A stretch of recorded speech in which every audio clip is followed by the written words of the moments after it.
Oh, from New York, New York, you are listening to Extra Time, driven by Continental from Kansas City. I'm Andrew Wiebe with my single, lone, solitary partner in soccer, talking about my best friend, David Goss. Matt Whoa, Doyle is on vacation.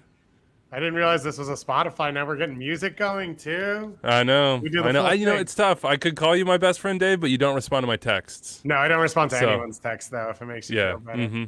I had an excuse this weekend. I was off the grid. I went snowshoeing. Never done that before. Yeah, that sounds exhausting. Yeah. That sounds like a lot of work. It's think kind of Doyle- like going hiking, but in the snow.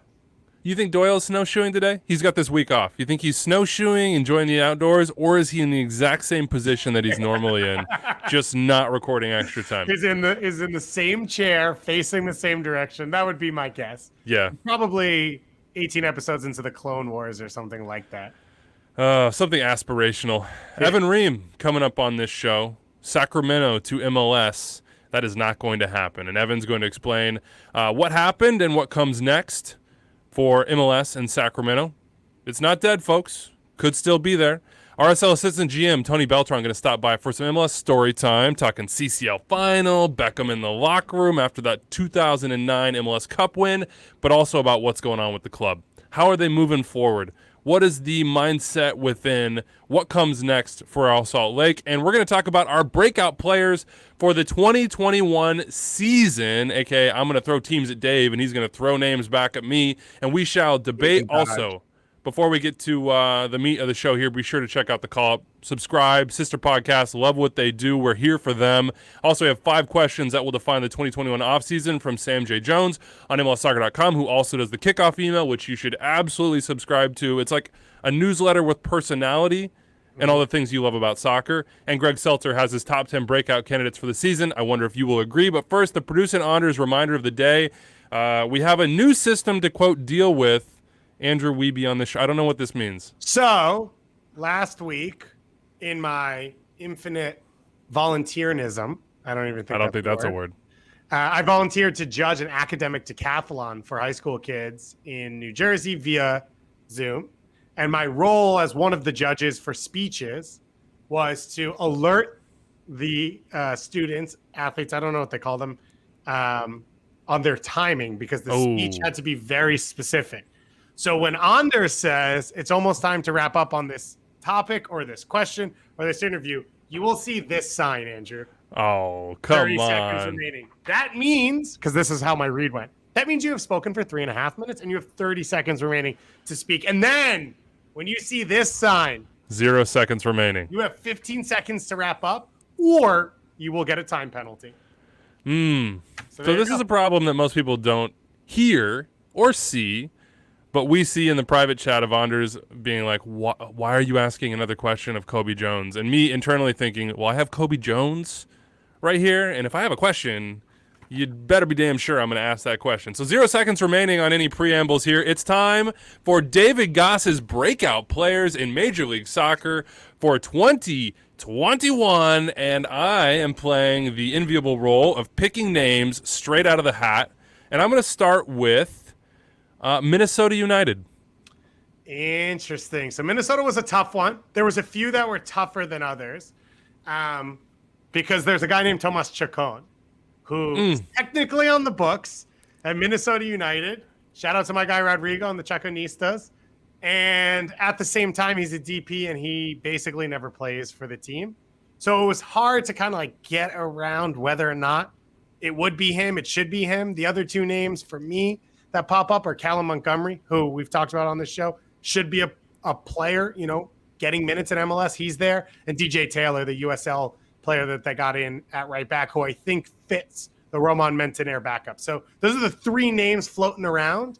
Hard to get away from Chacon, though, because it's either now or never.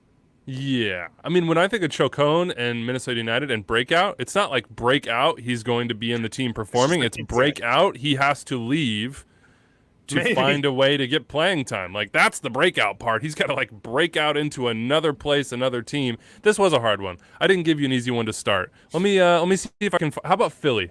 Because they sell those 2 homegrowns. You have Aronson, you have McKenzie gone. Now there's opportunity. Yeah. There are spots where somebody could jump in and break out. Yeah. So the two academy kids that stick out to me are Jack McGlynn, who I think's gone a little under the radar because he signed at the same time as Paxton Aronson. He's an attacking creative player, would probably play on the side of the diamond, take set pieces for Philly too. So a good offensive player, and he's big. So I think he can hang at the MLS level pretty early. And then Nathan Harriel, who I think I've spoken on this show about, right back, homegrown. But here's my curveball name. Corey Burke. He scored a ton of goals. Then he disappears from the U.S. for a year and a half. And now you look at a team that they probably have less of a margin because they don't have as much talent in the team, and you don't have Mark McKenzie at the back. And so Sergio Santos and Chibilko go cold sometimes. And I think Burke's going to get opportunities to score goals for this team. So that was the big name that stuck in my head. I like the Corey Burke shout, but the Corey Burke shout makes me sort of take a step back and say, did we start this conversation without properly setting the parameters about what a breakout player can be? And then I threw you on Minnesota, who doesn't have any obvious candidates for those definitions, I think. So what is in your mind a breakout player? Is it at the very sort of like, we've never seen them before? What are they going to be? I think McGlynn would be, Harriel would be there. Those are guys that people who listen to this show, unless they're Union fans, are not thinking, oh, I have some familiarity with that player. Whereas we all know Corey Burke, or I assume that folks that listen to Extra Time do. What is in your mind a breakout player? Well, the way I thought about this was probably in like a more media side, which is a player that's known in the club, or maybe the fans of that club being known around the league. And so when you go to play them, there's someone that you think about and look at as a preview when you think about who you're planning for that team, right? No one goes to Philly right now and says, how do we stop Corey Burke? But if he gets into a scoring form and you reach that point, now he's a legitimate piece of that team, and he's a guy you plan for. And I think for some of these other ones, it was kind of like that. It's guys who are on the periphery of a group, and maybe we know them, but they're not the average player you think of becoming an established piece of a team. So that's how I kind of tried to wrap my head around it. So if I play the Charlie Davies role here, and maybe we are biased because we've heard about Anthony Fontana over and over and over and over and over and over and over and over and over for 2020, wouldn't he be the breakout player? But how many goals did he score last year? He did. Was he not? Did he not break out last year? He wasn't a starter, was he? That was Aronson's spot. Yeah. So now maybe he earns that, and maybe the breakout is that he finds a way to force himself into the 11, still young, has that previous history of production, and now it's basically like is that really you? Or was that you in sort of these like, hey, burst, goal, playing in a Supporters Shield winning team? Mm-hmm. To me, it's Anthony Fontana. Can Anthony Fontana, and the breakout would be an every game starter? Can he earn the trust of Jim Curtin, of his teammates, and then can he perform once he has it? And if he does, you might be telling the story of the Philadelphia Union Academy of like, yes, it is one out, next one in. The other thing about this is, so your question is who will be, right? It's my predictions. Yes. I don't think that Anthony Fontana will be. I don't think we'll get to them this year, and Anthony Fontana will be a every game starter for the Philadelphia Union. And I don't think he'll be in double-digit goals. Because, if he comes off the bench and scores like he did, who cares if he starts or not? I don't think he's going to be that guy. So, there you go. Okay. All right. Let's keep it moving. We have a lot of teams to hit. Let's see. Scrolling through. Give me FC Dallas. So FC Dallas is an interesting one because, again, a lot of young guys who we know. Where are the pieces? The obvious one to me is Eddie Munjoma, who's a homegrown fullback who you think would be a direct opportunity for minutes after Brian Reynolds and Reggie Cannon are now gone. We don't know exactly what they do at right back. Is it Brisson playing there? Is it one of the left backs swapping over and Nelson and Hollingshead? But I still think seeing Munjoma as an academy guy and then playing at SMU, I think he's an MLS player. He doesn't have the ceiling of those other two guys, but it would make sense to me. And so that was my pick of it. There's going to be minutes there, and I think he's capable of filling them. So I'm thinking of breakout, and mostly in terms of bit player, spot player to every game player who stands out in a national sense. And I think it's got to be Tanner Tessman in this team. He's like the next in that line of homegrown. Did he just get a national team? He did. But how much did he actually play last year? He's a spot starter at the end of the year, more of an every game starter. Yes, I see you typing. Go look it up. But to me, the breakout is, and this is where defining it is so important, you're breaking it out from you've sort of like got a foothold in the professional game. Tanner Tessman is clearly good enough, has the capability, has the talent to be something much bigger. Tanner Will he Tessman be already that broke bigger out. thing? He already broke out. He He had break 9 out. starts, 19 games, 1,000 minutes. That's not breakout. Breakout Yeah. is being I am the man in central midfield for Lucci. Like, this is my position. I'm the 8 of FC Dallas. I'm the next big thing out of the FC Dallas Academy. I'm going to be a U.S. national team player. Not like, oh, I got a little taste in January camp and folks liked me. It's They don't just like me. I'll I'm accept there. it. I'll Okay. accept it. All right, fine. If How he's about the you? starter for the year, I'll accept that was a breakout. How do you want to choose one here? Maybe you have one that you want to talk about. No. One person I had talked about who was on Greg Seltzer's list is Kamal Miller at Montreal. I've already talked about it a bunch. I think this is a guy who's going to be a Canadian national team player and starter by the end of this year. He just needed the opportunity. He's ready to do it. Obviously, on relieving, there's question marks how this team will play. I think he's perfect at left center back in 3 center backs, 5, whatever you want to call it. And the way their left backs are going to set up with Kiza and Basang, who I also both like, that's perfect for him. And if it's 2, I still think he fits. So that was one that we had to mention. And I thought Greg nailed. Give me another random team. Red Bulls, because we've been texting about the Red Bulls going back and forth. Can't do that to me, bro. Can't do that to me. I did it. Man, it's too much. There's too much opportunity. I mean, if you look, I was looking at all the signings as I wrote the column I had last week, which was like the 7 new coaches and how much pressure they're under. They are basically not looking at folks that are over the age of 22, really. Mm-hmm. Like, they are going young. And you have to, probably, if you want to play the way Garab Struber wants to play and you want to bring that hardcore press back. So you have a lot of options here. Yeah. And I don't think you can choose Caden Clark. Fair. Because I think he did break out, and just sort of his trajectory is so rapid that it's hard to name him. So who would it be if it's not going to be Caden Clark? So I think when I first thought about them, as I was going through it pre-show, 2 that pop out of the center back, Sean Nealis and Andre Reyes, because I don't think Amro Tarek is a week in and week out MLS starter. And if Struber is going to play high press, they both have the athleticism and physicality to do that. And so they kind of fit that role. I don't know which it'll be. And I think it'll rely on, which gets comfortable, confident, and all those things. But I think those are 2 big ones that have that opportunity. The 2 kids on Red Bulls, too, that I'm in love with, Jake LaCava and Omar Sow as well, if they get pushed up as attacking players, have the option. And then I think it's fairly obvious that it has to be Drew Yearwood, even though he's a DP, right? They brought him in, and we didn't really see enough of him last year to make a decision. But they brought him in specifically to play in this style. Struber played against him in the championship, knows him. He is the one, I think, that has to dominate midfield for them, and that's a big part of what they want to do. Okay. I like the Florian Velo shout in my mind of just like he showed us a lot of flashes, and he showed us some sustained moments.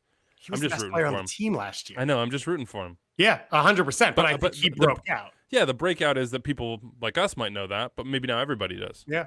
Now I'm just molding breakout player to my own. I know you are. My own uses. Any here. more? Yeah, give me the LA Galaxy. So this one I think there's a few ways you could go, but I thought we saw enough from Cameron Dunbar last year that if he gets opportunity, and we know that Greg Vanney wants wingers that will get to the end line and pull back for Chicharito, who cover a ton of ground, which he can do.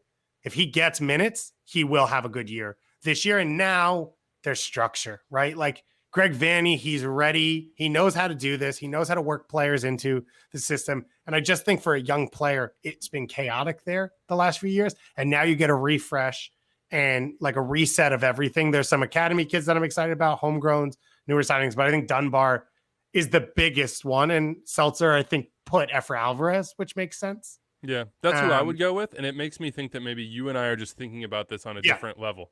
You're coming up from like maybe a rung lower, whereas I'm saying like Efra, this is the opportunity. Mm-hmm. Like we've been waiting for the breakout from him for basically 2 years. Zlatan talking him up, him having these flashes and saying, okay, now is the time. Then came the story about sort of his habits and his professionalism being at the level they needed to be to match his prodigious talent. Well, now all those pieces should be there. He's at a point in his career and a year in his career that's not make or break, but it could certainly make. He's on 2 different rosters for Olympic qualifying. There's a decision potentially to be made there about both that as well as his long-term international future. He's got a head coach that's going to come in and give him a fresh start. He has an opportunity on a roster that, let's be honest, is pretty thin, especially in his position, to finally grab hold and say, okay, Efra Alvarez, the name that has gone through these circles for so long, we've talked up, we said, wow, incredible skill, incredible ability. What will he be? He has an opportunity to start being that. And to me, that's the breakout for him, is the breakout from being prospect, promising, coulda, woulda, might be, to is. And that's what, to me, 2021 is for him. How about, we'll do two more here. How about Atlanta United? So I put down Eric Lopez, the Paraguayan that they signed as an ATL2 player last year because it was kind of a mess. Now they get him into the team. I think there's question marks around his position. Is he a 10? Is he a winger? Do they play with some 2-forward setup and he plays underneath Joseph, whatever it is? What I saw in that one CCL game against Club America and what I've seen from the few minutes in USL, I like the way he plays. He's aggressive. He wants to make things happen. He's clean with his touch. And I think there's going to be a lot of talent around him in Moreno and all these other guys, but I don't know that there's a pure chance creator on that team. And so I think he fits in there well, and this could be a really good opportunity for him. Does George Bello count as a possible breakout? I think so, because while he's been a starter now in MLS, he's not been a game changer like he should be, because the expectation for him is he's Trent Alexander-Arnold on the left side, the American version, right? The offense flows through him. It's far post, early crosses. It's getting to the end line, all those things. I don't think we've seen that a lot from him, and I think a lot of that is the team structure. If he does that, you're talking about first team national team this year, and you're talking about an MLS All-Star, which are things he's not done before. To me, this is his year, and he I'm sure he's thinking this, looking across to Dallas and saying, look what happened to Brian Reynolds. Why can't I be like that? Yeah. Why can't I take a leap of that nature? And you're right. We've seen solid. We've seen starter. Well, that was the first step. The breakout is to be, I'm a top 5 in my position in Major League Soccer, and George Bello has the talent to do that. One more, and we'll keep it rolling. Give me, drum roll, please. I'm trying to think of an interesting one here. Who's somebody we don't talk about a ton? Who's somebody we don't talk about a ton that would have a good candidate? How about the Chicago Fire? Because they have so many young players from so many different sort of backgrounds now. Who would it be on the Fire? Yeah, this one was tough, but I guess it has to be Ivanov, the Bulgarian winger that they signed, because they've signed a ton of players recently and not a ton of knowns, but he's probably the one starter that's coming in. Most of the starters are going to be returning from next year. He's 21 years old. He's youth international, played at a high level in Bulgaria. And it makes sense that they need another player who can create on his own. The other one would be Ali Seda. Yeah. But he's a DP, and I did it for Yearwood, so it could be him. But didn't make as much sense in my head. All right, who's your breakout player for 2021? We are making a lot of predictions with 47 days to go until Major League Soccer. Going to have to fill this time basically guessing at what's going to happen. But one of my favorite things of the year is sort of that time period where everybody has legitimate hope and everybody has a right to believe that their guy, their team, their project, their fill in the blank is going to come out smelling like roses. So let us know. Who is that player on your team? Who is that player across the league you're watching? 401-2060-MLS, extra time at MLSsoccer.com. And if you have thoughts on how we should do season previews, let me know that as well. We're going to do capsules for every team. We are going to try, instead of the 3 minutes rapid fire we've done in the past, to do 10 minutes, make it meatier, and have it sort of lay out a little bit longer, mid-March or so. We're also going to do our top 5 at every single position in MLS, just to give you a lay of the land. Who are the elite players in this league as we see them going into 2021? If you want more, let us know. If there's a specific question, topic, guest that you want, hit us up. We are down for just about any ideas, and feedback is certainly welcome. How about this? We put a tweet out. We said most improved teams in 2021 will be fill in the blank. Had a ton of thoughts.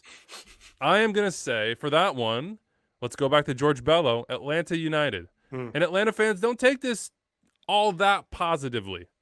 It's a good thing. You're going to make a big leap from 22 points and being but 6 points off FC Cincinnati, who had one of the worst seasons in this league's history. But, like, Atlanta are coming from a place that I don't think I really expected them, I'm not going to say ever to be, but to be quickly after the highs that they reached in their early expansion life. Yeah. After Tata, after the hiring of Frank DeBoer, which I think at the time most people said, hey, this looks like a pretty good hire. After winning 2 trophies, last year was sort of a shock to the system. So for me, if you look around Major League Soccer and you have to consider 2 things. One is total upside, but also is previous position. Where were you in 2020? It's hard to come in and say, oh, man, I really think that, I don't know. Well, don't Colorado name Rapids every team, Weavy. Colorado Rapids are going to make this massive leap. Well, it's like, yeah, well, they had 1.56 points per game last year. They're in the similar, but they were in good the last top year. half of the league. Like, you need a team that was down that has the chance to make a huge leap up. So outside Atlanta United, who would that team be for you? There were 2 other obvious ones to me, both in the West, Vancouver and the Galaxy. I feel like Vancouver's having a good offseason. We heard the rumors around Otavio, who's starting for Porto right now in the Champions League round of 16. If they can get a player like that in, it's wild. But even without, I think they're an improved team. And I'm not sure yet. I think there's the half of this where if Canadian teams have more of an idea of, okay, this is what the year is going to look like, even if it means they can't play any home games, it may be easier mentally than we might go home this week. We might not. We might be here. We might be there. So all of that goes into it. And the other is the Galaxy because they were so bad last year. To your point about Atlanta, it's more obvious that Atlanta will get better because at a minimum, they get Joseph Martinez back, where there's more unknowns with the Galaxy under new coaching staff. Does Chicharito bounce back? Is he better? Is Jonah healthy? Is Pavone there? What's the backline look like? There's more question marks, but the expectation is they'll be better than they were last year, and there's a lot of room, like you said, for them to grow. Yeah, they have room to improve. How about this from William Reed on Twitter? Hit us up. Says, every season there's a team that seems built for trophies and relative success, then suddenly tanks for whatever reason. You go back to 2018 Toronto, 2019 Sporting Kansas City. We just talked about it, 2020 Atlanta. Which team is going to hit a roadblock and fall out of the upper echelon in 2021? Who drops? It seems simple to say Philly and Seattle, right? Philly loses Mark McKenzie, arguably the best center back in the league. They lose Brendan Aronson, who seems like a generational player. And they won Supporters Shield, which I don't think they're in the running for right now. But I don't know if going into the year, people do look at them that way. The other one's Seattle, because, yeah, they've got a spine, but I don't know 4 positions who the starters are for that team. And now the Jordan Morris thing has made it a little bit more complicated how the team is put together this year, long term. I'm not worried about that club. I'm not worried about the teams they're going to put together. But it did feel like coming out of MLS Cup that a page is turning and they haven't established who the other pieces will be going forward. I think those are good shouts. What about an NYCFC? Yeah. I think when you weren't here, Doyle talked about them and the Maxi Morales effect and how, if he's fallen off, the team is different. But it's still tough to me to talk about them before the second day of the season because we don't know who will be in the team because of the CFG connection. And you hear it already this week, right? Well, they haven't signed anyone. Well, there's 5 players rumored to be coming in from Ecuador, Uruguay, Romania, Croatia, and Australia. So it's so tough to kind of look at them at this point. They still have one of the best backlines in Major League Soccer, and they still have as much depth as anyone in central midfield. So they won't be bad. The floor is pretty high for them. Okay, let us know what you think out there. The other one I thought about that we did not talk about here, LAFC has some room to grow. Yeah. And it's hard. They get to the CCL final, so there's this kind of two-sided story to their 2020. But if you look at just in the West, a strict points perspective, yeah, they have a ways to rise off 32 points, 1.45. If it's Carlos Vela back and it's Diego Rossi at his best and that midfield stays healthy, and now all of a sudden you have Murillo really locking down the back line, he's going to be there. You're more familiar. You think you fixed the right back spot. I mean, you could be back conceivably to elite LAFC levels from years past. Let us know what you think, what you're thinking about during this time. Let's get to Evan Ream now, at Evan Ream on Twitter. He covers soccer in Sacramento better than anybody else could. Evan, welcome to Extra Time. Thanks for having me, guys. How's it going? It's going good. I see the books stacked up behind you. I'm assuming those are half-finished versions of the Sacramento Republic history. Some big news in there. You got a whole new chapter here. Sad news for a lot of us. We'll get to that in a second. I do have some other news. Your initials, we come to find out, are ETR. And that That's a lot. That's a lot to digest, a lot to take in. How did you feel when you finally figured that out? Just need to understand from your perspective. Yeah, it was pretty big, honestly, in the Ream household. I actually had known my initials for about 31 years, I was and I like, didn't when make the you connection. figured that out.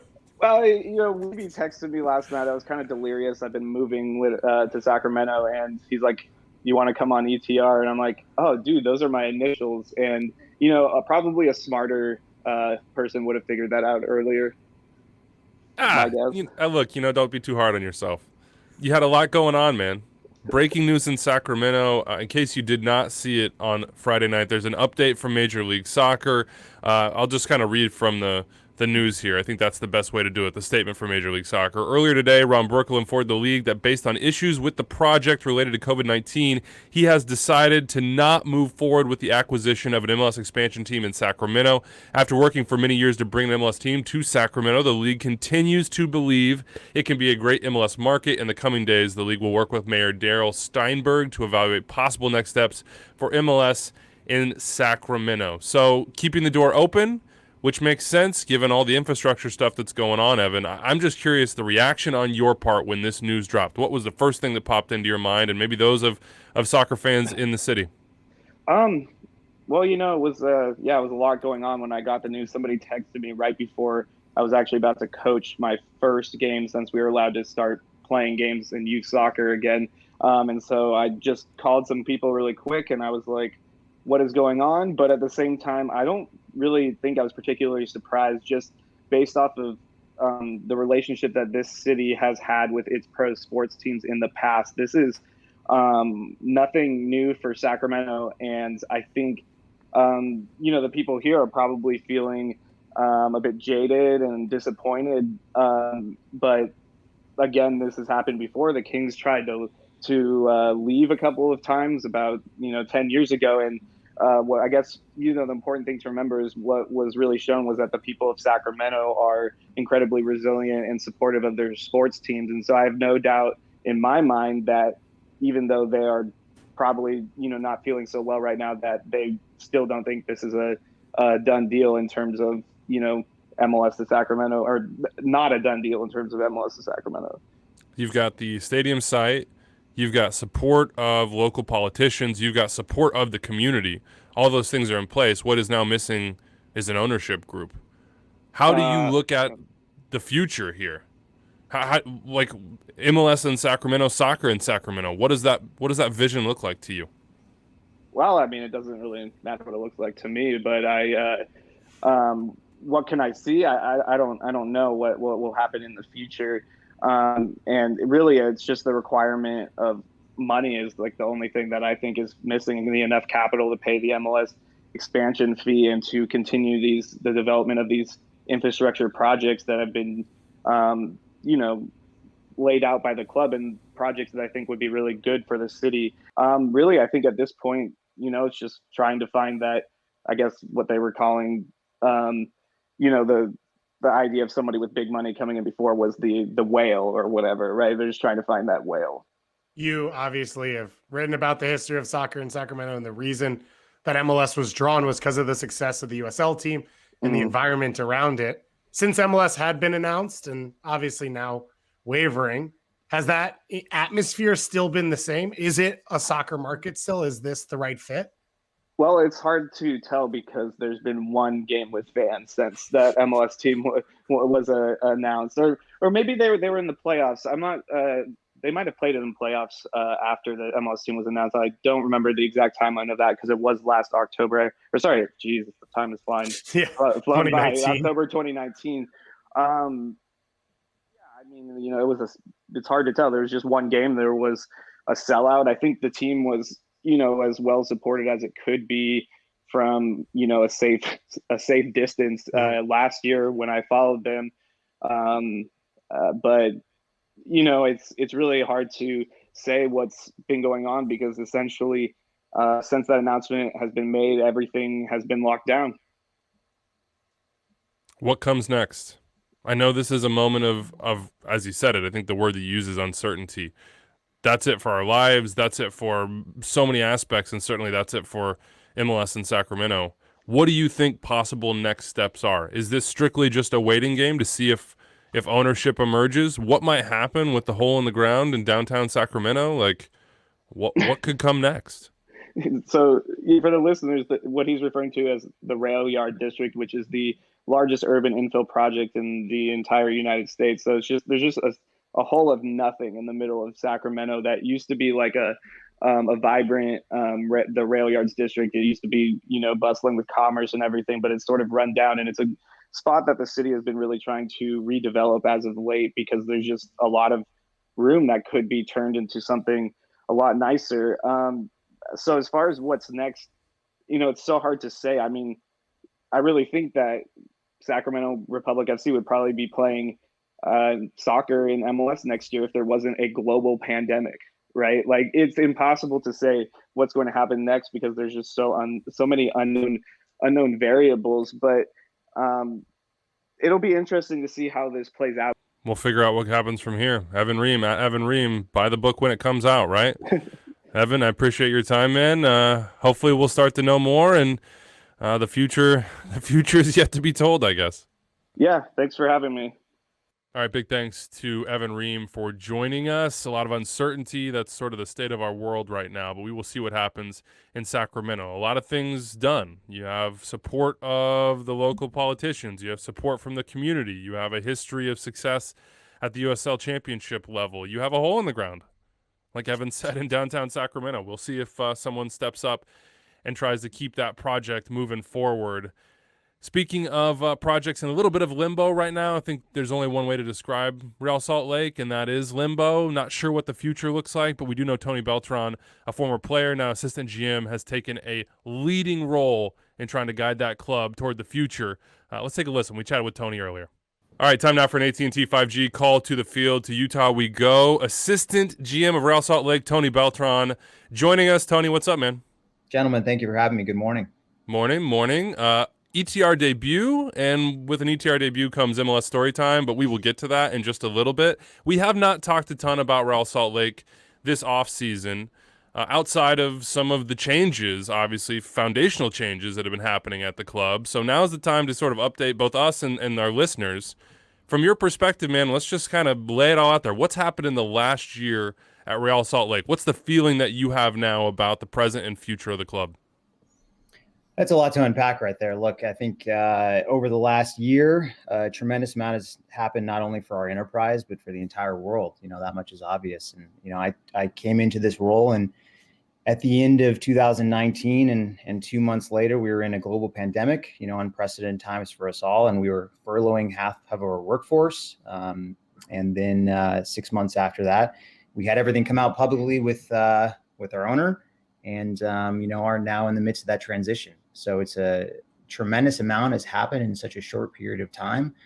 And I think for myself and the people within, it's been emotional. It's been extremely difficult. And there's been so much nuance and layer. I think that will be very difficult to get into here, unless we have quite a bit of time. But, I think the mentality of all, and certainly myself, is just one foot in front of the other. With all of these hurdles, there's a continuous amount of problems that have come at us. And the one thing we realized is, the problems are going to keep coming, and the people left here are, in a sense, left to take the punches because of the sins of others. And that's the situation. And, we have to be at peace with that, and we have to do what's right for the organization, because the people that are left here, we all genuinely care about Real Salt Lake. And so that's the way we're conducting ourselves, in a manner that hopefully moves the ship forward and, improves the enterprise every day. Injuries forced you off the playing field. We're used to seeing you there on the back line for basically more than a decade for Salt Lake. That's a tough transition. Off the playing field into this situation, remove the pandemic, remove the upheaval from the club itself. That would have been a tough transition.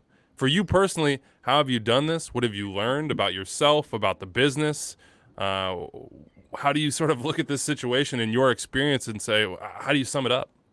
Yeah, it's very tough. These are, big, heavy, hard-hitting questions, but I'll do my best. I think most days when I kind of reminisce on everything I've been through on these side of the lines, I wish I could do it all over, because I know if I had that opportunity, and having had this perspective now, I do a much better job. The truth is I tried to prepare as much as I could for the transition beyond my playing career, but conceptualizing and executing, no matter what field I went into, are two very different things. And early on, I think to an extent, if I'm being honest, I was playing dress up. I was trying to figure things out, trying to figure out the role and the responsibility. And of course, you inject all the chaos of the pandemic and everything that happened after the fact, brought into to my role and to our environment. It was very difficult. I've learned a lot about myself. As you know, through adversity, you can learn quite a bit about people. And the one sentiment I think I fall back on is, look, as hard as this has been, I think it's made easier. It's made palatable by the fact that I have good people around me. This has been arguably the hardest year of my life. I think definitely this year, and certainly this role is so much more complicated than being a player. But you talk about the stresses, the pressures of being a player. This is nothing compared to what me personally, what I've had to deal with the past year. And so, look, there's a lot of emotion tied up in all that, and losing my identity as well. But I think all in all, I am very happy with where I am. Because I know I have good people around me and because I believe in the work we're doing. We'll get to the organizational. Oh, sorry, my bad. Go ahead, Dave. One of the things that's interesting where MLS is at, right, and this is just time, is you had a first generation of people started to push into front office and coaching, but they weren't MLS made, Peter Vermees and stuff like that, who played in the league but came before it. And you are now part of what is this next generation where you were drafted, you were raised in this league, you stayed with one club the whole time. And we're starting to see people like you get positions across the league. What can people like you who have played in this league and experienced it bring to the front office off the field? How can you, work in this league and change Major League Soccer? Yeah, I think perspective is the most important thing. It's very easy, again, in the chaos of this role and the many tasks that come our way on a day-to-day basis, to kind of lose sight of the past and lose sight of the perspective, and then just, narrow in, unfortunately, from a front office point of view. But so much transpired from my 12-year career in MLS and the league, in its infancy, in some respect, to when I started and to where it is today. It's, as you guys know, it's night and day. And so just to continue to try to move that forward, based on kind of an educated perspective that I have because of my time in the league. And I think, as you touched on Peter and others, as they were stewards to the next generation, I have to remember that responsibility as well. MLS will be here long after I'm gone. And so it's my responsibility to among others, to continue to evolve it in the right way so it's a better version of itself for the next generation. How would you describe your job, Tony? For those out there that are thinking, assistant GM, man, what's Tony doing day to day? What are the things that he's saying when he talks about his transition and the stressors and everything going on? Look, I think the definition of my job, in a global pandemic, in an ownership transition, in the middle of everything we're dealing with organizationally, that's a different job description than a typical, probably assistant GM job description. I think I came to this realization several months ago and had a conversation with Elliot about it when I realized that this job was not what I was expecting it to be. I probably think about making the team better, maybe 5 to 10% of a given day. And the rest of it is problem solving. It's management. It's dealing with all the hurdles that come with this large of an enterprise. And like I said, with an enterprise that's kind of in flux right now. So it's a lot of problem solving, a lot of strategizing, and a lot of just showing humanity, frankly, because again, this has been a very emotional time for everyone within. And I think that I understand why the public perception is a little bit different than being within it, because of course, how can you have that perspective? But the people in it day to day, we've gone through a lot. We really have gone through a lot. And so having that level of humanity and empathy towards each other, I think is probably the most important thing I do day to day. It seems like you've taken a public, a little bit of a public position on communicating that, but also a leadership position and saying this is what we want to be, this is where we're pushing towards.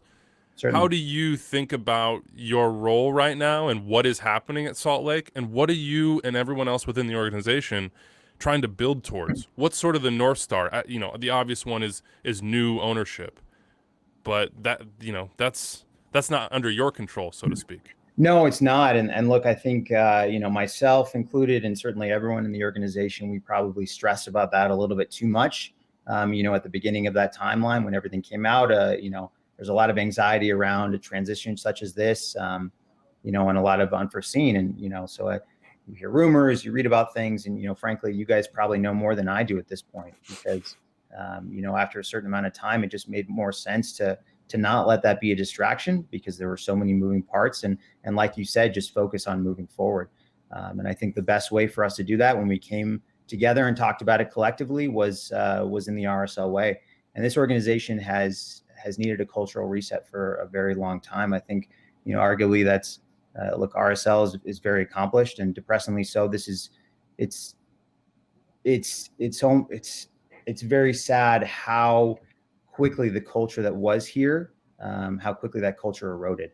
And, it's much easier to erode that culture than to build it back.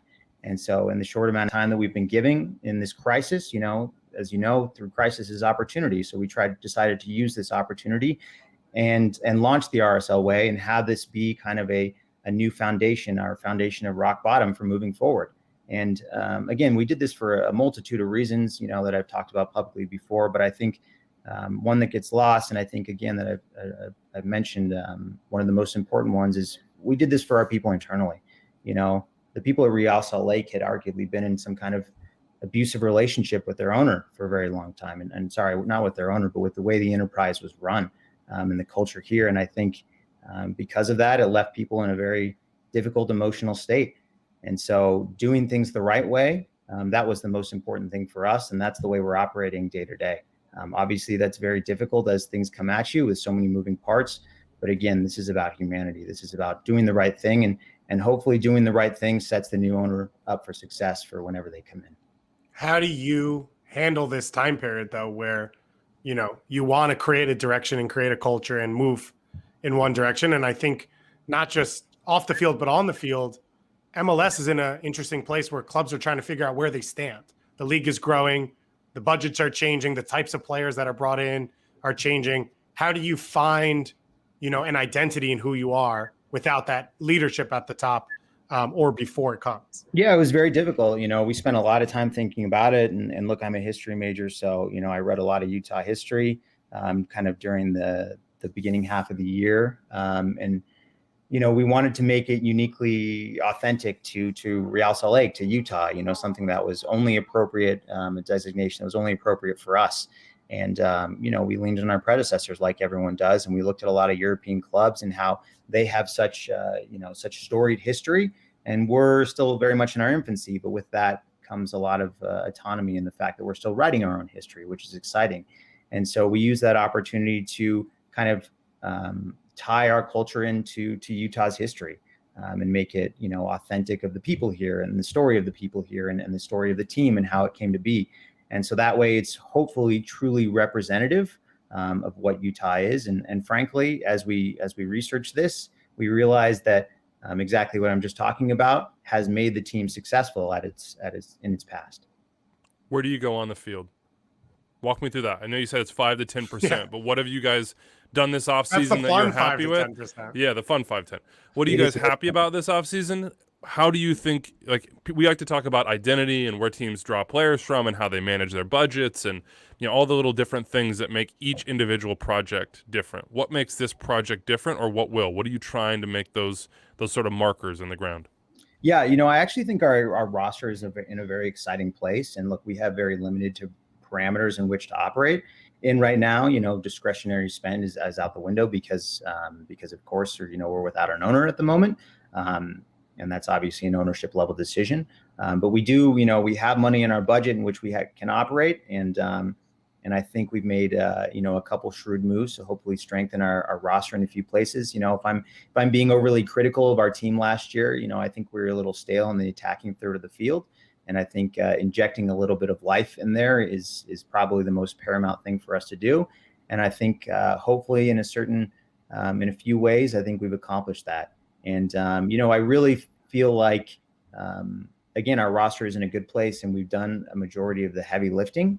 And I'm excited for the time at which a new owner comes in, because we have that bulk of our roster together and set for the foreseeable future. I think it's going to be an opportunity for them to inject a few very talented pieces at the top end of the roster. And then all of a sudden, it's like flipping a light switch. So we'll see what happens. Obviously that's at their discretion, but I think there's going to be quite an opportunity for the new owner to do just that. I agree with you in the way you look at this roster and the pieces that are there. The biggest one that excites me, and I would assume is kind of up your alley, is Aaron Herrera, a right back. He got in with the national team. We've heard rumors about European interests. You were a one club right back on that national team line as well. So I'm sure you know a lot of what he's going through. What have you seen from him as a person, as a player, and what his career path could be? Yeah, Aaron is 100 times the player I was, certainly. And I'm only referencing that just because we play the same position, but the kid has all the tools, and I shouldn't label him a kid because he's not that. He's very much his own man, and he has such conviction in his craft. He really does. Aaron wants to be the best right back in the world. And I think it's interesting, like kind of psychoanalyzing players and what makes them successful. And some players early on, like I remember Carlos Saucedo, he always thought he was the best center back in the world. And that made him strong. Aaron wants to be the best right back in the world, and he believes it, but he knows he's not there yet. And so he comes in every day as confident as he is, and he works on everything. He works endlessly, tirelessly. So I respect the young man so much, and I'm very excited to see what the next few years bring. And, I think him getting his first cap with the national team this past month was very deserved, and hopefully the first in a line of many. He is a favorite on this show, mostly because he seems to be like hell to play against. Like you would not. Every time I watch him, I'm like, man, sucks to be the other guy on the other side right now. Let's get into some teams that made other teams feel that way. You were on them. You think you're downplaying your ability a little too much here, Tony. Let's go all the way back to not 2008. I think that's your rookie year.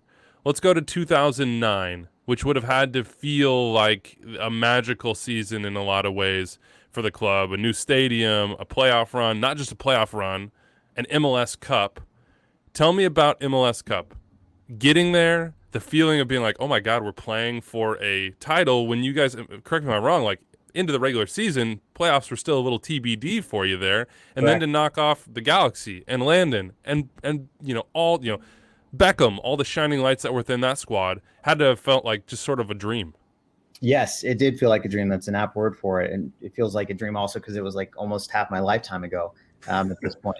But that was, some of the most fun I've ever had, probably 2009 and then 2013 as well, were the two best years. Not best years, but the most fun, because I would say 10 as well, because the latter half of 09, 10 and then 13, it almost feels, when everything's clicking, it feels effortless. And effortless maybe demeans it a little bit, but it just feels, it just clicks. It really does. And soccer's so much fun when it clicks, and you have that confidence, that innate confidence, not only in yourself, but in your teammates, and just knowing you're going to win and knowing other teams are scared of you. And I think 09 was interesting because, we struggled throughout the majority of that year. And, I even remember we were playing a game against Dallas at home, and I believe we were down 2-0 or maybe 1-0 at halftime. And Jason, he told us later that, if we would have lost that game, he was planning on resigning. And then we ended up coming back and tying that game 1-1 or 2-2, whatever it be. And, we get a little bit of momentum. We think we're out of the playoffs at the end. I think we were in Toronto, and we all went out to dinner, and then our admin texts us a result went our way, get back to the hotel right now. We're going home. We got to get ready for the next game. And then all of a sudden we're in the playoffs, and we're in the locker room, and Kyle Beckerman is saying to the team, look, we're in it. We might as well go win it. We believed in ourselves the whole year. We believed in the culture that Jason and Garth were building, and that, Kyle was leading, and then it clicked, just because of the opportunity. And we just started rolling from there. And like you said, we took down opponents, and then we took down a Titan in LA and Seattle. And I think it's such a memorable experience for so many reasons, and, kind of culminates with afterwards, you're celebrating with your teammates, with your family and friends. And I still remember Mr. Beckham coming in the locker room afterwards, and just, such grace and eloquence, and giving us a very heartfelt speech about how he admired us and how much, we deserved this, and how it was a pleasure to compete against us. And, just what a cool experience. When I look back on the things in my career, that's the kind of stuff that I'm really just thankful for. Can I ask you, have you ever gotten a speech from an opponent in your own locker room before, or is that the only one? No, that's definitely the only one. Because it strikes, I'm not saying it strikes me as weird, but it kind of strikes me as weird, but like in an awesome way.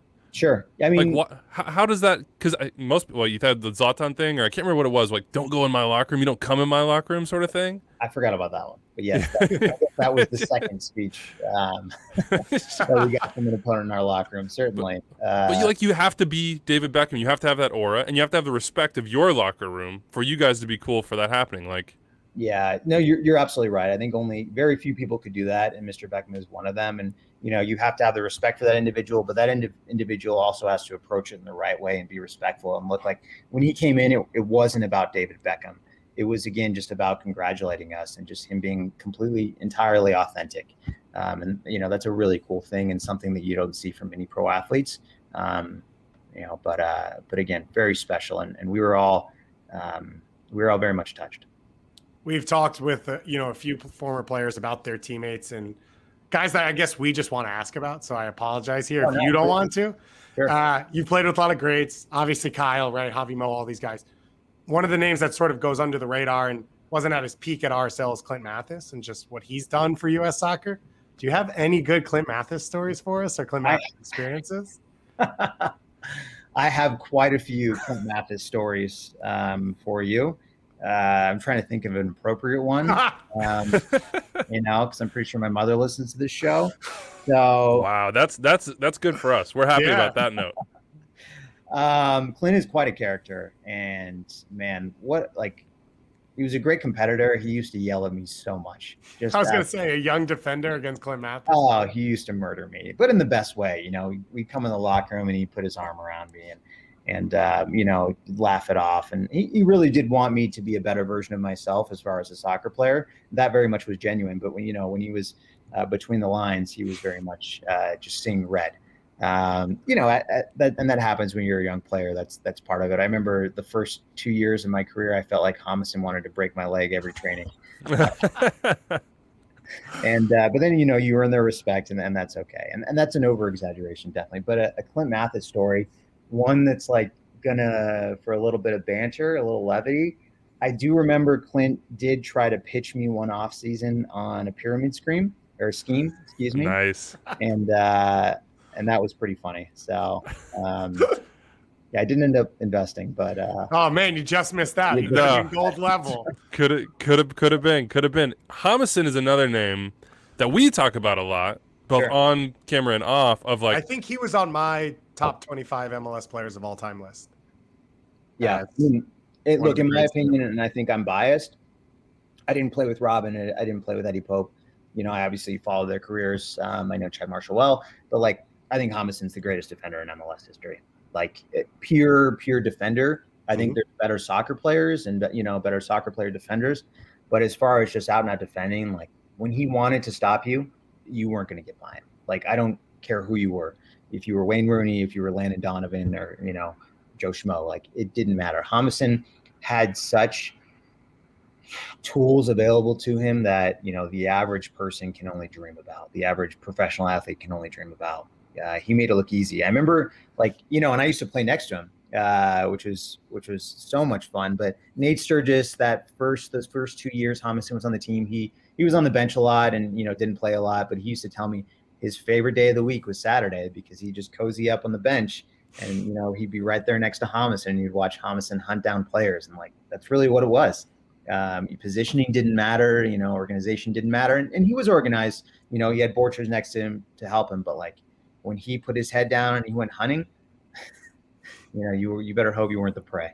What about the Jamison versus Humberto Suazo matchups in the CCL final? Because that was what gave you guys the shot in my head at the time. Was defensively, we're the only team in the region that could slow him. Stop is a tough word. What do you remember about those matchups?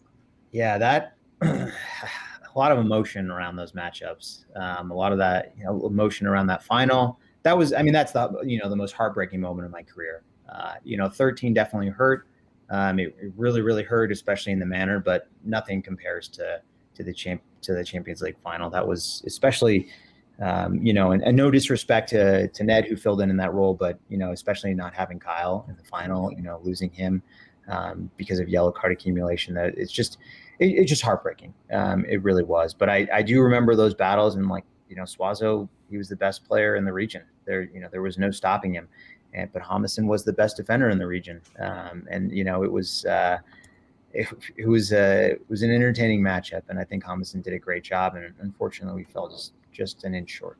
I don't want to dig in on your Yeah, I didn't mean to past pull the pain staff here, off. but at the same time, we are the CCL nerds here, so we have to go into it. I remember that in a hashtag MLS for RSL, and I remember this sort of like groundswell that had never been there before, and now we sort of see from time to time when teams, especially alone, make a run. How did you guys experience that tournament from start to finish? Did you start it thinking this is the priority, this is what we're going after? What was sort of the organizational push behind CCL? Because at the time it was not universal that teams were going to take it super seriously. No, and then as it rolled on, what was the feeling both within the team and also looking outside and being like, oh my God, it feels like a lot of people are rooting for us here? Yeah, groundswell, I think you used that term, and I think that's really appropriate. Like, we very much took it seriously. I remember, Garth and Jason and all our coaches taking it seriously and kind of educating our owner at the time, Mr. Checkitz, about everything, and then him taking it very seriously. And then, like you said, kind of everything just swelling behind us as we knocked off opponents each round. But, early on in competition, because of the hybrid schedule and demands and whatnot with our own season, we were kind of playing a mixed team, and I would say leaning more heavily towards a B team. And those games were so much fun because I remember we beat, who was it that we beat at home? Was it Cruz Azul? We beat at home 2-0, 2-0 at home, and Jason came in the locker 3-1. 3-1. Yeah, I think it was 3-1. You're right. And then Jason came in the locker room afterwards, and again, it was very much a mixed team, and we had already won a championship and accomplished so much. And he said very authentically, this is the most proud moment of my career. Having this group of men, again, we're always doing more with less, and we always have a chip on our shoulder, and we've just, that team is the star mentality. That CONCACAF championship run is very reflective of that. And so it was interesting, as Mr. Scotty Reynolds, Mr. Three Dimes kind of, was on the road with us the entire time. And I guess, Scott Riddell. I was gonna say Riddell is he's the secret hero of this. He created it was the story arc, yeah, absolutely. He was the producer behind everything, and he pushed it out there to the public, and I think it was the brainchild of kind of him and Trey Fitzgerald on how to push that out to the world. And you're right, as we kept going, it was all of a sudden the entire soccer community in the country was just coerced behind us and supporting us, and it was really special. It was really fun, and I wish we could have done it for him, but you're right. That was kind of the first instance of that. And then now every time, an MLS team gets to the quarters or the semis, it's that groundswell starts to resurge again. But, it was fun being the first. We got to starting that sentence with the finals. There needs to be a team in the final every year, but you played in this league for a while. Those teams, how would they have competed in 2020 and 2021 MLS? Take away COVID, all the wildness that's happening, but from a pure talent on field perspective, because everything, it's MLS 13.0 at this point, because we change it every half a year. But how would that group have competed? That's a very difficult question, and I think I don't know if I'm compromised answering that question just because I was a part of that group. Look, that's one of the most proud things about my career is that every year I knew MLS jump forward, and I was just proud to keep up. I just wanted to keep up and to be able to, to play with my peers. And I knew I wasn't a great soccer player, but, that was very important to me to keep up with how fast the league was moving. And I think there's players on that team that could definitely make an impact right now. I think the obvious choices, I don't care what era of MLS we're in. If it's 30.0, you put Kyle Beckerman, Nick Raimondo, and Javier Morales in a team, and they're going to make that team better. Those are three players that have changed the game in our country, that have changed MLS, and I think I would think they would make the transition.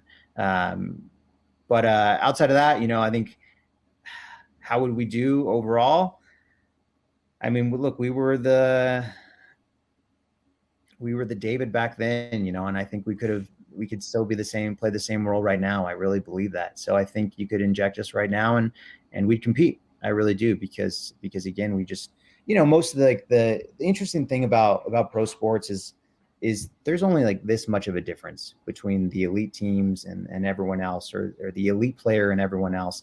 And a lot of that is mentality. A lot of that is just team dynamics and culture. And we had that in spades.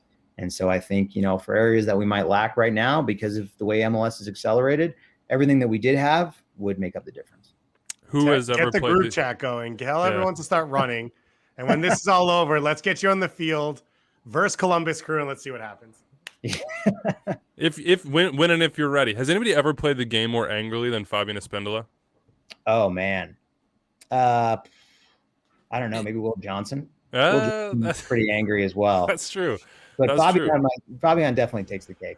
Always enjoyed Fabian Espendola. Loved those teams as well. Tony, good luck with everything you're building and doing with RSL right now. Great to reminisce about the old days as well. Sorry to pick at that CCL wound. No, you're fine, gentlemen. But I guess that's what we got to do here. Appreciate your time, man. Good luck with everything. Thank you so much, gentlemen. Pleasure. Take care. A lot going on in Utah right now. But we have a shout out that we obviously need to do. Mrs. Beltran, thank you so much. Tony confirmed after the show that wasn't just a offhand remark from him, but that his mother truly does listen to Extra Time. So we are tickled. We're delighted. We are jacked to have you listening to this show. Hit us up. extratime@MLSsoccer.com, 401-206-0MLS if you would like to. If not, thanks for listening. We appreciate you. The mailbag starts right now, Dave, and I'm going to start us off with, what do you think RSL looks like on the field this year? What is going on for them? Because Tony mentioned it. They're sort of in this space where there's some constraints on what they're doing. We saw the rumors, Sam Stejskal out there reporting that Bobby Wood will be arriving in the summer. I'm excited for that. Mm-hmm. But to get there, what does it look like for you? I think Tony said it well, where there's good pieces in place. They don't have the crown jewel on the top to take them to the next level. And think about Columbus 2 years ago. They were competitive. They were on the line of the playoffs. They were better. Then they go out and they get Zelarayan. They bring in Nagby. That takes them over the top. I think this is an RSL team that has some of those pieces. Those final pieces probably won't come this year. It's tough to see. But again, they have 3 or 4 young players locked into long-term contracts. They re-signed Glad, Aaron Herrera, where we've heard the rumors, where either way you win. He's either on your team or you have enough control that you can sell him for a good fee to Europe and sort of build that up. And Pablo Ruiz, they announced him on a 5-year extension, and I thought he was one of the surprise players this year. So they have a lot of pieces. And then the other thing, if you think about it, is like Minnesota is good at drafting. We say that a lot, right? Well, Minnesota plays their draft picks, so they get opportunity. And now you look at an RSL team with a ton of homegrowns. Whether they're the best development team or not, someone will break through, right? Someone will play well. It was Douglas Martinez for a ton last year out of Real Monarchs. Chris Garcia is a player they're really excited about. Tate Schmidt as well. So there's a few different options. And I think MLS is still a league where different types of teams can compete. And so I don't think this is an RSL team that's pushing for Supporters Shield or MLS Cup, really. But it's not. It wouldn't be surprising to me if they were in a race for the playoffs, come August, September. That's got to be the goal, right? Is to sort of unify and fight for respect, essentially. And I think if they are in that mid-table area, that will be a massive success for them. We're talking about breakout players. How about Jason Ramirez? Yeah. They signed him out of Venezuela, and then he didn't play in 2020. We're talking about mulligans. For folks out there, we gave one to Chicharito. Jason, I'm giving you a mulligan because I get it, man.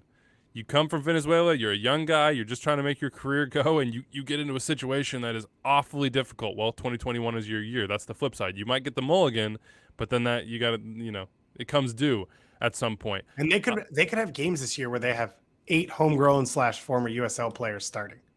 And not in like a bad way. That's kind of where their roster's at, which few MLS teams have ever done. And I think they could still be competitive with that. And as Tony said, kind of at the end when I asked, obviously those were champions, the teams he was on. But he said locker room fit, culture, like there's not that big a difference. And you could get that college field group where everyone's in this together is your hope. And then you get a Bobby Wood healthy coming in who's trying to prove he belongs on the national team after all of this. Us against the world. That's probably the way RSL has to approach this year. Band together, man. Hit the mailbag now. You know how to get at us. What do we got? Jared from Thunder Bay, Ontario says, keep up the great work. Thank you. Just want to email a couple Whitecaps Baron tees. Shout out to the legend Ben Bear. First one, Ryan Raposo will have a breakout season playing at least 700 minutes and notching at least 5 assists, which I think would fit your definition of breakout. Yeah, I think to me in that the 5 assists jives, but 700 minutes probably either wouldn't be enough, or we're talking about Ryan Raposo having like Fontana levels of impact off the bench. I like that though. I like that one. I like the second guarantee even better though. You ready? Yeah, hit me. Despite international absences, Lucas Cavallini will score the most goals by a Whitecaps player since Camilo had 22 in 2013. He says that means Cava will score 15 plus goals. So I went back through every year.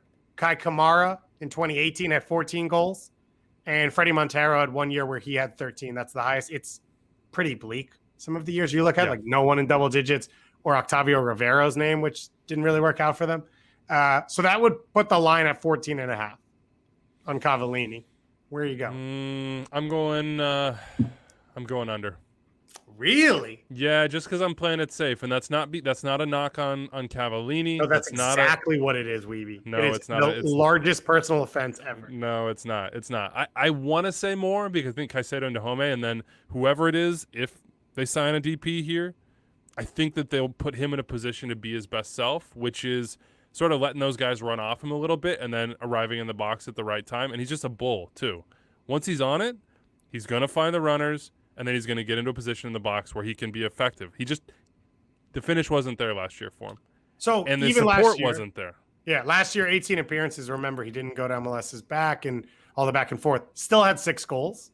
So if you was assume banging the post like all year long, or it was like barely missing, and you were just like, well, you this assume is just... if he played a full season, that goes up to 12. And the question is the team better around him? Does he improve? I'm going over. Sounds like Anders is going over. So no, you personally came on the show and said, I'm going to offend Lucas Cavallini the first chance. That's not what I said. And you did it. How about this? What if they don't get the DP 10? I still say he goes over 14.5. Does that mean Vancouver are a playoff team in your mind? Probably. They're on that. I mean, they were on the line last year. I think they're improved. I think they're a better team, even without that 10 than they were last year. And last year they were on the line. Okay. All right. What do we got? What else we got here? MLS Gone Wild says developing and exporting coaches, just as we do with our young players within the league, can only promote and add credibility to our league. In USMNT example, Jesse Marsh. So he wanted a list of American coaches abroad. But do you think this is a serious theme going forward? I hope it is a serious theme going forward. I personally don't think that we yet have enough examples of this to call it a trend or to label it a theme. I think you have some folks scattered around, whether it be, at Stuttgart, or you had Wagner doing his thing for a while, that are Americans and have those connections. But I think for MLS, what it would have to be, and I guess this is not MLS wasn't part of that question, but for MLS, it would need to be using what you do in MLS to gather the respect and the credibility and really the political capital that it takes to make that jump. And I'm not sure that we've seen that yet, and I'm not sure we've even seen that with Jesse Marsh. Yeah, all right. respect to everything that he's done. But Jesse Marsh, let's use Jim Curtin as an example. Jesse Marsh was within he was within a pathway. He knew what the next step in that pathway was going to be. He was going in the offseason to be a part of Leipzig or Salzburg training camps. He knew that his bosses were looking at him possibly for a job at a different place within the organization. That is not normal in MLS. That is not normal in global soccer. There are specific organizations that do that, but that is not the experience of most coaches. So I would hold off personally, and I want this to happen, on saying that this is a trend until we see more than just Jesse go, have the faith of an ownership group or a club, and then succeed. Because that's what it's going to take, just like the players. I feel like right now we're in that sort of like place that we were maybe 10, 15 years ago, maybe even longer, honestly, with players where it's just like Jesse is he's the first taste. He can provide credibility to those that come after him, but the question is, who will actually get that opportunity? That is the big stumbling block for me. Who does that? Yeah, I agree with you. And I think when you think of players like Carlos Bocanegra or Clint Dempsey, they didn't go to Europe and everyone said, okay, where do we go get the next Clint Dempsey? It was kind of seen as like a flash in the pan. So there was a level of respect for MLS that was built, but it wasn't, how do we do this? And then you have a Tata Martino, which is more in the mold of like a DP, which you knew what he was coming in, and then Mexico still respects him coming out. on the other end, but it's not. Jim Curtin wins a trophy, Greg Vanney wins a trophy, and the thought is, okay, what big club is noticing that and taking them for that reason? Let me close you out on this one. Dynamo Insider says, possibility of the Houston Dynamo splashing $16 million on Carlos Salcedo, thinking face emoji. That would be a 0% possibility. But what I do like is that there are rumors. You hit me with a 0 second remaining? Jeez. That there are rumors. And that means that they're at least talking that there's something there. And that's what you want. If you're a Houston Dynamo fan, you at least want to be in the running for a guy like this that could change your team. And it wouldn't be that attacking piece that sort of like takes them over the top there. But again, I've said it over and over with them. They need like a stable core. They need a foundation to build off of. And they've had these big losses in the last year on the attacking side that will take time to rebuild from. They're not going to go out and get Mauro Manotas and Albert Elise and have that same production just fly right back into the team. So for Tab Ramos, it's about putting himself in a position to where if you got that player, they would be truly trophy contenders. And that's what, to me, 2021 is about for the Houston Dynamo. It is really too bad that the way this all happened, that RSL couldn't be a player right now, because he has spoken highly of his time there. He really seems to have reflected on what it did for his career. And I saw him in Salt Lake playing for playing for Tigres in Leagues Cup, and he was so excited to be back and so excited to talk about Salt Lake and RSL and what it did for him, what it means to him. And I think they would have legitimately had a chance, except there's no leadership there to get it done. And that's too bad. So I hope Houston's able to, because it would be awesome. All right. Let us know what you think as we plan for Thursday, 401-206-0MLS. Extra time, MLSsoccer.com. I have 30 seconds remaining, and I'm going to go against the grain and end early. Big thanks to Evan Ream and Tony Beltran for stopping by and chatting with us. We'll see you on Thursday, everybody.